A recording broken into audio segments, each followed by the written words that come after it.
Good morning. आज हम लोग पढ़ेंगे सीएमए फाइनल का कंपनी लॉ का डिविडेंड चैप्टर। आगे मैं डिविडेंड का बेसिक्स आपको समझा रहा हूँ, फिर मैं चैप्टर का प्रोविज़न समझाऊंगा। देखिए बेसिक्स में क्या बोलते हैं। डिविडेंड डिविडेंड का मतलब क्या होता है आगे आप अच्छा से समझिए। Dividend means share of profit. Means क्या, प्रॉफिट का एक पार्ट है डिविडेंड। डिविडेंड क्या है, प्रॉफिट का एक पार्ट है जो शेयर होल्डर लोगों को दिया जाता है इन proportionate of their share holding. Means क्या है डिविडेंड, डिविडेंड एक प्रॉफिट का हिस्सा है जो शेयर होल्डर लोगों को कंपनी देता है इन proportionate of their share holding. Means वो लोग जितना शेयर होल्ड करके रखे हैं उस बेसिस में प्रॉफिट का हिस्सा उन लोगों को दिया जाता है।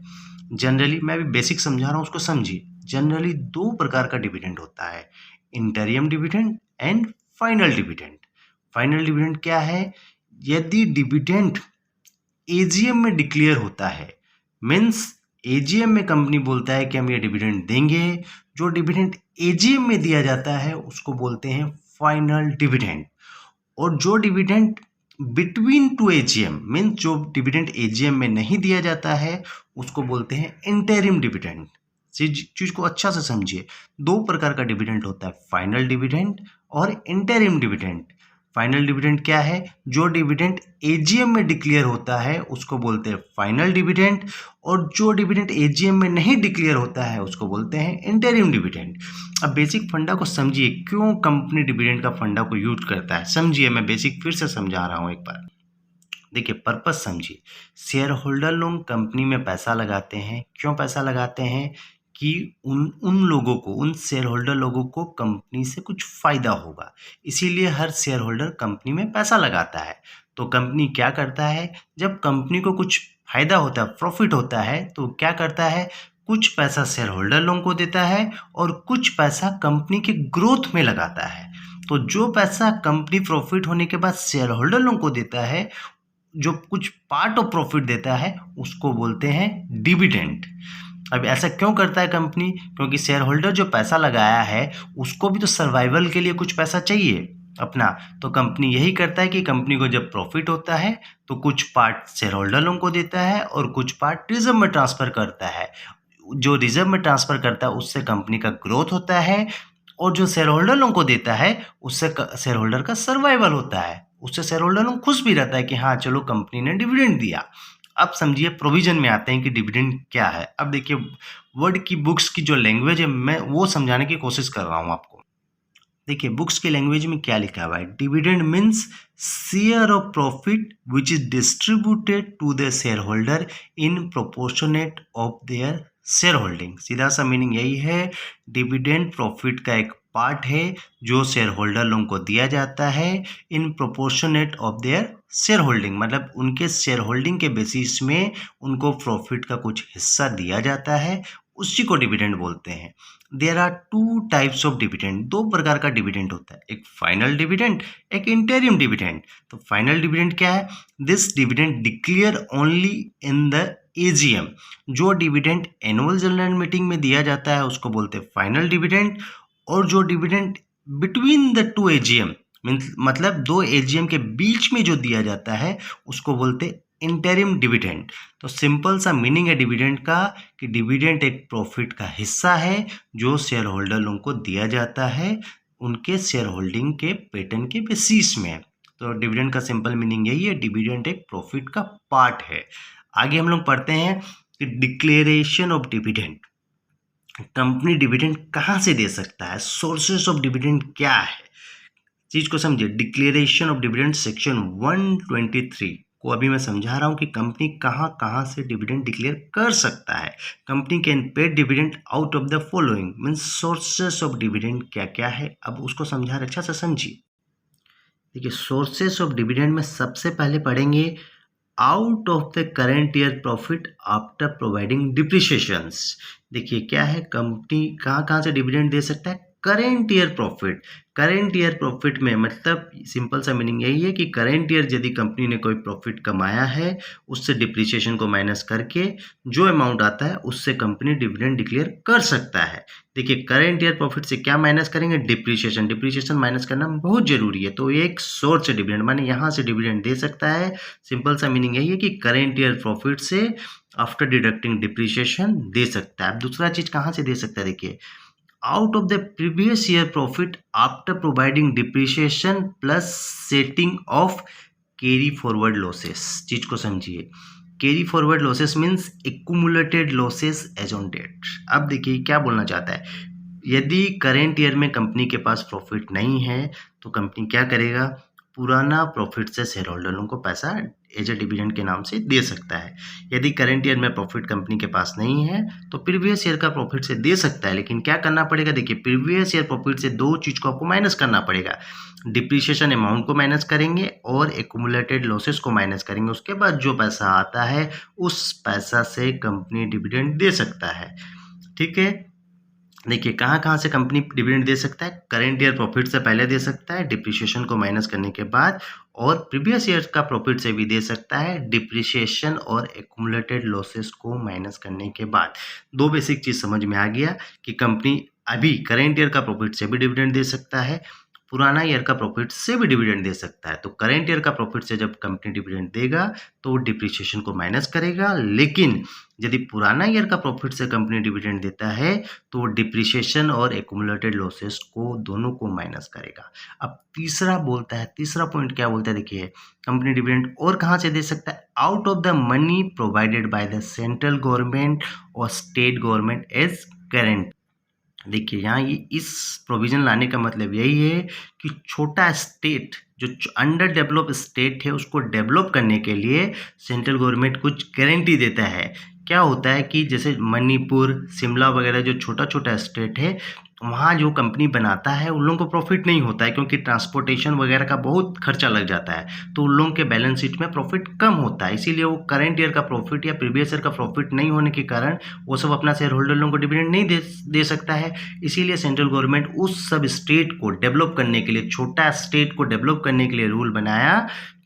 यह रूल बनाया कि सेंट्रल गवर्नमेंट और स्टेट गवर्नमेंट कुछ गारंटी के नाम पर रुपया देगा और उस रुपया से कंपनी डिविडेंड दे सकता है। मतलब यही है कि कंपनी के पास प्रॉफिट नहीं होगा तो भी दे सकता है, क्योंकि उससे शेयर होल्डरों को कुछ पैसा मिलेगा, शेयर होल्डर लोग खुश रहेंगे और वहाँ उस स्टेट को डेवलपमेंट में पैसा लगा पाएंगे। अब नेक्स्ट पढ़ते, देखिए एक प्रोविजन और लिखा गया है कि before declaration of dividend the company में transfer some percentage of profit to the reserve, but this provision is not compulsory. बोलने का मतलब यही, बोलने का सिंपल मीनिंग यही है कि कंपनी डिविडेंड देने से पहले कुछ पैसा प्रॉफिट का रिजर्व में ट्रांसफर कर सकता है, बट ये प्रोविजन कंपलसरी नहीं है। मे ट्रांसफर मतलब कंपनी का मन होगा तो ट्रांसफर करेगा, कंपनी का मन नहीं होगा तो नहीं करेगा। अब देखिए ये एक प्रोविजन बोलता है dividend always paid only from free reserve. यहाँ ये बोलना चाहता है कि डिविडेंड हमेशा फ्री रिजर्व से ही दिया जाता है। मतलब कंपनी के पास यदि कोई रीवैल्यूएशन रिजर्व होता है, यहाँ सिंपल सा यही बोलना चाहता है कि कंपनी हमेशा डिविडेंड अपना प्रॉफिट से देता है। सिंपल सा मतलब है, क्योंकि फ्री रिजर्व में सिर्फ प्रॉफिट का हिस्सा ही जाता है। कंपनी के पास कोई रिवैल्यूएशन रिजर्व या कैपिटल रिडक्शन रिजर्व होगा तो उससे कंपनी डिविडेंड नहीं दे सकता है। सिंपल सा मीनिंग यही है कि company always paid dividend only from free reserve. Company हमेशा डिविडेंड अपना फ्री रिजर्व से ही दे सकता है और किसी रिजर्व से नहीं दे सकता है। इस चीज़ को समझ लीजिए, सिर्फ फ्री रिजर्व से ही कंपनी डिविडेंड दे सकता है, या रिवैल्यूएशन रिजर्व या अदर रिजर्व जो असेट को बढ़ा के किया जाता है वो सबसे कंपनी कभी भी डिविडेंड नहीं दे सकता है। अब देखिए यहाँ क्या बोलता है, in case of इनएडिक्वेट or absence of profit in any year, the company may pay dividend out of the free reserve, but the following condition must be satisfied before declaration of dividend। Means क्या बोलता है, यदि company को current year में कोई loss होता है, means profit नहीं हो रहा है या कंपनी का प्रॉफिट बहुत कम है, उस केस में भी कंपनी डिविडेंड दे सकता है अपना फ्री रिजर्व से। बट कंपनी को यह तीनों कंडीशन, फॉलोइंग कंडीशंस लिखा हुआ है, एस लिखा हुआ है, मतलब सारा कंडीशन, ये जो 3 कंडीशन है, तीनों कंडीशन कंपनी को सेटिस्फाइड करना होगा। सिंपल सा मीनिंग यही है कि लॉस के समय भी कंपनी डिविडेंड दे सकता है फ्री रिजर्व से, बट ये 3 कंडीशन सेटिस्फाइड करना पड़ेगा। पहला कंडीशन क्या बोलता है, देखो, the rate of dividend shell not exceed the average rate of dividend of last 3 preceding. Yes, मतलब यही बोलना चाहता है जो डिविडेंड का रेट होगा लास्ट 3 साल में कंपनी ने जो डिविडेंड दिया है उसका एवरेज से ज़्यादा नहीं दे सकता है। एग्जाम्पल को समझिए, यदि एग्जाम्पल को समझिए, देखिए डिविडेंड का रेट फिनेंशियल ईयर 20-21 में 10% था, फिनेंशियल ईयर 19-20 में 15% था और फिनेंशियल ईयर 18-19 में 20% था। 3 साल का डिविडेंड का रेट दिया हुआ है। आज कंपनी मैक्सिमम डिविडेंड कितना परसेंट दे सकता है? अपने क्या करेंगे, जो लास्ट 3 साल का डिविडेंड है, फिनेंशियल ईयर 18-19, 19-20 और 20-21 का एवरेज कर देंगे। तीनों का एवरेज करेंगे तो 15% होता है। तो सीधा सा मीनिंग यही है, company maximum dividend in case of loss 15% दे सकता है। मतलब सीधा सा बोलना, प्रोविजन ये चाहता है यदि कंपनी को लॉस होता है तो वो मैक्सिमम डिविडेंड जो परसेंटेज में काउंट होगा वो लास्ट 3 साल का एवरेज से ज़्यादा नहीं दे सकता है। इस केस में देखिए 3 साल का मैंने परसेंटेज लिया है, उसका एवरेज 15% हो रहा है, तो इसका मतलब कंपनी मैक्सिमम डिविडेंड 15% दे सकता है, उससे ज़्यादा नहीं दे सकता है। अब नेक्स्ट प्रोविजन में आते हैं। देखिए नेक्स्ट प्रोविजन में बोलता है, the amount drawn from accumulated profit shall not exceed 1/10 of the paid up capital plus free reserve as per latest audited balance sheet। Means अपने जो डिविडेंड के नाम से जो पैसा निकालेंगे प्रॉफिट से, वो 10% कैपिटल और रिजर्व से ज़्यादा का नहीं होना चाहिए। मतलब डिविडेंड का अमाउंट का जो भी रुपया होगा, पेड अप कैपिटल और फ्री रिजर्व का 10% ही होगा, उससे ज़्यादा नहीं होगा। इस एग्जाम्पल को समझिए, देखिए प्रोविजन को एक बार पढ़ लीजिए अच्छा sir. The amount drawn from accumulated profit shall not exceed 1/10 of the paid up capital plus free reserve as per latest audited balance sheet.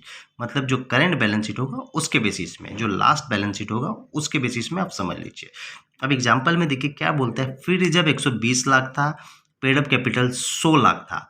तो यहाँ पर कंपनी मैक्सिमम जो डिविडेंड अमाउंट कितना ले सकता है, 10%। कितना, 120 प्लस 100 लाख, मतलब 220 लाख का 10%, मतलब 22 लाख तक का कंपनी डिविडेंड दे सकता है। अब 3 नंबर पॉइंट देखिए क्या बोलता है, the remaining balance is free reserve shall not below 50% of the paid up share capital. मतलब इसी एग्जांपल को हम लेते हैं, आगे समझिए। देखिए क्या बोलना चाहता है, डिविडेंड देने के बाद फ्री रिजर्व में कम से कम जो बैलेंस बचेगा वो कैपिटल का 15% होना चाहिए। अब देखिए यहाँ पर बोलता है रिमेनिंग, देखिए मिनिमम 15% ऑफ कैपिटल का बैलेंस फ्री रिजर्व में बचना चाहिए। तो अब देखिए remaining balance of free reserve will भी कम से कम कितना होना चाहिए, यदि आपका कैपिटल 100 लाख है तो 100 लाख का 15% 15 लाख रुपया कम से कम फ्री रिजर्व में होना चाहिए। लेकिन यहाँ पर कितना हो रहा है, देखिए 120 लाख का रिजर्व था, उसमें से कंपनी ने 22 लाख का डिविडेंड दिया तो 98 लाख बच रहा है। तो कम से कम 15 लाख बचना चाहिए, या 98 लाख बच रहा है माने 15 लाख से बहुत ज़्यादा बच रहा है। तो इस केस में कंपनी यहाँ माने लॉस के समय इनएडिक्वेट प्रॉफिट में भी डिविडेंड दे सकता है। अब नेक्स्ट प्रोविजन पढ़ते हैं, punishment for failure to distribute dividend. यदि कंपनी डिविडेंड नहीं देता है, डिस्ट्रीब्यूट नहीं करता है, तो कंपनी को क्या पेनल्टी लगता है वो है।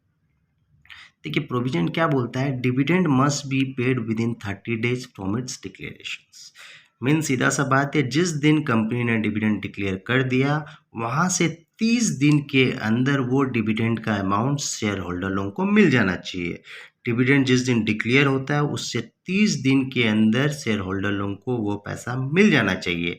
यदि कंपनी 30 दिन के अंदर शेयर होल्डर लोगों को पैसा नहीं दे पाता है, तब कंपनी का जो डायरेक्टर है 1000 रुपया पर डे का फाइन बियर करेगा, और कंपनी को जो अमाउंट आफ्टर जो लेट फाइन के साथ जो देंगे शेयर होल्डर को, उस पर इंटरेस्ट देना पड़ेगा कंपनी को 18% के हिसाब से। सपोज कंपनी यहाँ 30 दिन की जगह 35 दिन में पैसा देता है डिविडेंड का, तो 5 दिन का जो डायरेक्टर फाइन देगा 5,000 रुपया प्लस उस पे जो 5 दिन का 18% के हिसाब से जो एक्स्ट्रा इंटरेस्ट आएगा वो कंपनी को देना पड़ेगा शेयर होल्डरों को। देखिए क्या लिखा है, प्रोविजन देखिए, dividend must be paid within 30 days from its declaration. उसके बाद लिखता है if dividend not paid within 30 days then every director of the company pay fine of ₹1,000 for every day during which such default continue and company pay interest at the rate of 18% per annum। तो company को 18% के हिसाब से interest का पैसा भी देना पड़ेगा और शेयर होल्डर लोगों को फाइन बेयर करना पड़ेगा 1,000 रुपया पर डे का, जितना डिफॉल्ट कंटिन्यू होगा। अब देखिए नेक्स्ट दो चीज और है, deposits of amounts of dividend. Dividend का पैसा जमा करना पड़ता है। प्रोविजन को समझिए, amount of dividend should be deposited in A schedule bank in A separate account with in 5 days of its declaration. सीधा सा बात है, जिस दिन कंपनी ने डिविडेंड डिक्लेयर किया वहां से 5 दिन के अंदर उसको शेड्यूल बैंक में सेपरेट अकाउंट में जमा कर दिया जाता है। उसके बाद वहां से शेयर होल्डरों को पैसा दे दिया जाता है। सिंपल सा बात है, डिविडेंड का जो डिक्लेरेशन के 5 दिन के अंदर सेपरेट अकाउंट में शेड्यूल बैंक में वो पैसा जमा कर दिया जाता है। अब देखिए लास्ट प्रोविजन है payment of dividend. Dividend must be paid in cash and not in kind. देखिए cash means paid by cheque, warrant और इलेक्ट्रॉनिक मोड। मीन्स अभी कंपनी क्या करता है, डिविडेंड आप शेयर होल्डर के अकाउंट्स में डायरेक्टली उतना रुपया क्रेडिट हो जाता है। कंपनी कभी काइंड में डिविडेंड नहीं दे सकता है, मीन्स कोई गिफ्ट दे दिया या कुछ और दे दिया, शेयर दे दिया, वो कंपनी कभी भी नहीं कर सकता है। कंपनी को उतना रुपया देना पड़ेगा, वो भी शेयर होल्डर के अकाउंट में। आजकल क्या होता है, शेयर होल्डर के अकाउंट्स में उतना रुपया क्रेडिट हो जाता है। समझ में आया? तो dividend must be paid in cash and not in kind, याद रखिएगा। कल हम लोग डिविडेंड का जो प्रैक्टिकल क्वेश्चन है जो एग्जाम में आया वो डिस्कस करेंगे, और कुछ छूट भी गया होगा तो वो कल डिस्कस करेंगे। Thank you.